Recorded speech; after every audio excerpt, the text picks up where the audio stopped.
श्री स्वामी समर्थ, जय जय स्वामी समर्थ, श्री स्वामी समर्थ, जय जय स्वामी समर्थ। श्री स्वामी समर्थ महाराजांच्या नामस्मरणाने आजच्या व्हिडिओला सुरुवात करूया। शुभ दुपार तुम्हा सगळ्यांना। कसे आहात तुम्ही सगळे? आशा व्यक्त करते स्वस्थ असाल, मस्त असाल, स्वामींच्या सेवेमध्ये रममाण असाल। उद्या आहे अंगारकी चतुर्थी। अंगारकी चतुर्थी ही सर्व चतुर्थींमध्ये महत्त्वाची मानली जाते। उद्याची चतुर्थी जर आपण उपवास केला तर 21 चतुर्थी धरल्याचे पुण्य आपल्याला लाभते। म्हणूनच उद्याचा उपवास आवर्जून करा ज्यांना शक्य आहे। ज्यांना शक्य नाही त्यांनी मंदिरात जाऊन या। आता उद्या काय खावे तर तसं तर चतुर्थीला फक्त हे खात नाहीत, आम्ही त्याला वरीचा तांदूळ म्हणतो, तुम्ही काय म्हणता, वरईचा तांदूळ फक्त खात नाहीत, बाकी खिचडी वगैरे सगळं काही चतुर्थीला चालतं। कारण आधीच उपवास एकेकाला झेपत नाही आणि त्यात मग हे खायचं नाही ते खायचं नाही असं करू नका। खिचडी खिचडी शेंगदाणे हे कमी खावा, दूध फळं हे जास्त खावा, म्हणजेच तुम्हाला उपवासाचा त्रास होणार नाही। कारण उष्णता खूप आहे, त्यामध्ये जर आपल्या शरीरातली उष्णता वाढली, पित्त वाढले तर त्रास होऊ शकतो। थंड ताक, लिंबू सरबत अशा गोष्टी सुद्धा उद्या आवर्जून घ्या। कारण उष्णता जवळजवळ 40-45च्याही पुढं आहे आता, त्यामुळे थोडी काळजी घ्या, हेही माझं सांगणं काम आहे। नाही तर उपवास आणि नंतर मग त्याचा त्रास असं नको। तर चला आजच्या व्हिडिओला सुरुवात करूया। उद्या आहे अंगारकी चतुर्थी, सकाळी लवकर उठायचं आहे, गणपतीची पूजा अगदी विधिवत पूजा करायची आहे आणि त्यानंतर गणपतीला दुर्वा छानपैकी जास्वंदीचे किंवा गुलाबाचं फूल हे अर्पण करून घ्यायचं आहे। उद्या आपण जे गणपतीला पंचामृताने अभिषेक करतो तो पंचामृताने अभिषेक जे केलेलं पाणी आहे त्यामध्ये कुंकू वगैरे नसावं, कारण मुलांना त्याचा त्रास होऊ शकतो।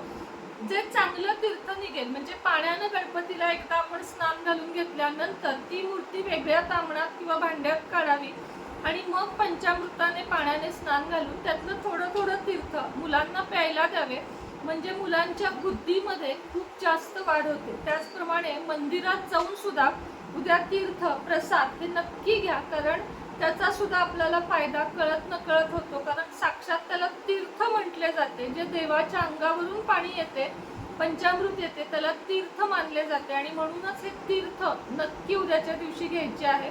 त्याच पद्धतीने गणपतीच्या मंदिरातून जी उदबत्ती जाळलेली विभूती असते ती पण घरात आणून ठेवा। मुलं परीक्षेला वगैरे जातात तेव्हा ती त्यांना लावा, याचा पण खूप छान रिझल्ट येतो। काल मी हिरव्या मुगांचा, काल किंवा परवाच्या व्हिडिओमध्ये हिरव्या मुगांचा उपाय सांगितलेला आहे, तो पण उद्या सगळ्यांनी करा। आता उद्या घरामध्ये एक छोटंसं हवन ज्यांना ज्यांना जमेल त्यांनी करा, मी स्वतः करणार आहे म्हणून तुम्हाला सांगत आहे। 11 छोटे छोटे लाडू, म्हणजे बेसन थोडंसं भाजून घ्या आणि बेसनाचे लाडू घरात खायला आपण करतो तसे 11 अगदी छोटे लाडू तयार करून घ्यायचे, म्हणजे सुपारी एवढे। त्यानंतर हवन पात्र किंवा तुम्ही काहीही भांड घेऊ शकता, त्यामध्ये आंब्याच्या लाकडाच्या समिधा, म्हणजे आंब्याच्या समिधा मिळतात त्या घ्यायच्या आहेत। त्यानंतर काय जे आपल्याला अर्पण करायचे ते घ्यायचे, त्यामध्ये कापूर, तूप, शेणाची गौरी हे सगळं घालून चांगला हवन कुंड तयार करून घ्यायचा आहे।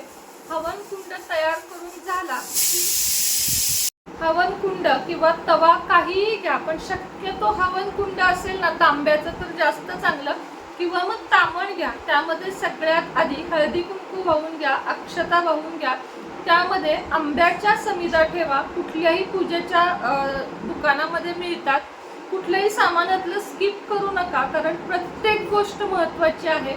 त्यानंतर यामध्ये समिधा घाला, समिधांवर कापूर ठेवा, आधी गौऱ्या ठेवा शेणाच्या 2 तुकडे करून, त्यावर 2 कापूर ठेवा, त्याच्यावर 1 चमचा तूप घाला आणि प्रज्वलित करून घ्या। प्रज्वलित केल्यावर गणपतीचा जप आपल्याला ओम गम गणपतये नमः हा मंत्र म्हणत त्या 11 लाडूंचा त्यामध्ये आपल्याला उद्या आहुती द्यायची आहे। म्हणजे ओम गम गणपते नमो नमः स्वाहा असं म्हणत 1 लाडू, असे करत 11 लाडू त्या हवन कुंडामध्ये घालायचे आहेत।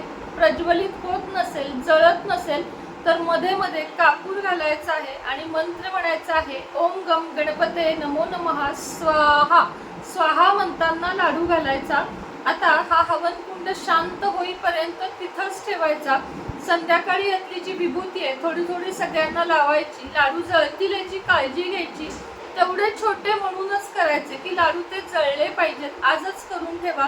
आणि ती जी आहुती आपण ती गणपतीला साक्षात उद्या नैवेद्य देत आहोत. अंगारकी योग आहे म्हणून हा हवन करायचा आहे. मी याच्या आधी केलेला आहे, फक्त तुमच्या बरोबर तो शेअर केला नव्हता. याच्यामुळे आपल्या घरातील संकटे दूर होतात, मुलांचं रक्षण होतं. त्याच पद्धतीनं आपल्या घरामध्ये लक्ष्मी प्राप्तीचे मार्ग मोकळे होतात. कर्जातून मुक्ती मिळण्यास मदत होते. प्रत्येक अंगारकीला किंवा किमान एका अंगारकीला, आता या अंगारकीला नाही जमलं पुढच्या अंगारकीला केलं तरीही चालेल, तयारी करून ठेवायची सगळी. आता मी स्वतः माझ्याकडे हवन कुंड आहे. समिधा मात्र मला आणायच्या आहेत आंब्याच्या, कारण उंबराच्या माझ्याकडे आहेत. आंब्याच्या समिधा आणायच्या आहेत. छोटे छोटे लाडू बनवायचे आहेत. बेसनाचे बुंदीचे कोणतेही, पण बुंदीचे मोठे मोठे मिळतात म्हणून मी तुम्हाला सांगितलं की बेसनाचे घरामध्ये तयार करा. आणि ते 11 तुम्हाला त्यात घालायचे. कापूर लागेल, शेणाच्या गौरी लागतीलच, 1 चमचा तूप लागेल. आणि एवढं साहित्य फक्त लागणार आहे. एका पाटावर तो चौरंग किंवा एखाद्या कुठल्या तरी पात्रावर तो हे ठेवायचा हवन कुंड, आणि त्यामध्ये हा हवन उद्या करायचा. कापुरासोबत या सर्व वस्तू उद्या तुम्हाला प्रज्वलित करायच्या आहेत.